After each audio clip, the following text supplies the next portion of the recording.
retour pour la suite et la fin de ce tutoriel concernant la fenêtre de transport. Alors vous voyez qu'ici en haut j'ai activé les mêmes paramètres pour le transport que ce que je peux retrouver ici. Et donc si la taille de votre écran vous le permet, vous pouvez vous passer de la fenêtre transport.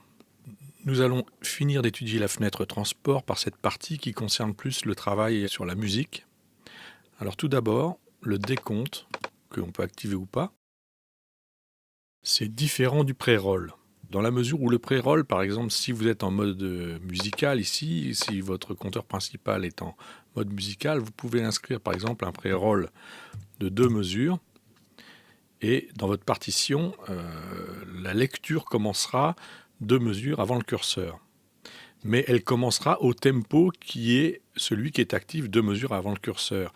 Et à supposer que dans la partition, vous vouliez faire un insert à un endroit où le tempo est de 100, mais que juste avant le tempo était de 90, le pré-roll se fera un tempo de 90, et il sera donc difficile de passer brutalement au tempo de 100 pour un musicien qui devrait faire un insert à cet endroit. C'est pourquoi le décompte a été inventé. Ce décompte de 2 mesures, lui, va faire la même chose, simplement, il va le faire au tempo qui est celui qui est actif au point d'insertion. C'est-à-dire que si vous passez d'un passage à 90 à un tempo de 100, le décompte se fera de 2 mesures à un tempo de 100. Voilà tout son intérêt. Ici, nous retrouvons la métrique de la partition. Donc, si vous êtes en 4-4, et ben voilà, vous inscrivez 4-4 et éventuellement, vous indiquez la fréquence du clic du métronome. Enfin, ici, vous avez une indication de tempo, mais ce tempo n'est actif que lorsque la piste tempo, elle, est inactive. C'est-à-dire que c'est un tempo manuel et constant sur toute la session. Dessous, nous retrouvons la touche « Attendre la note » ou « Wait for note » en anglais. C'est-à-dire que lorsqu'on a activé l'enregistrement sur une piste MIDI et qu'on enclenche ce bouton, l'enregistrement ne commencera qu'au moment où interviendra le premier événement MIDI. Ici, vous avez le métronome.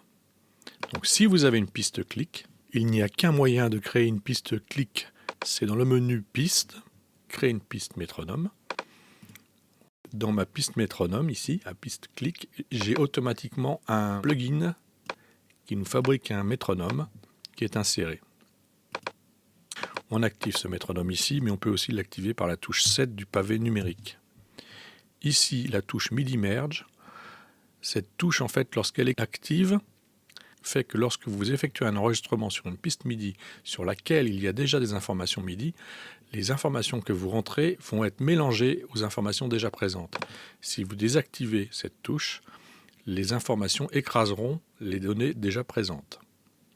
Enfin, vous voyez ici ce petit symbole qui représente un chef d'orchestre qui active la piste tempo et donc désactive le tempo manuel et permet donc de faire des variations de tempo le long de la session.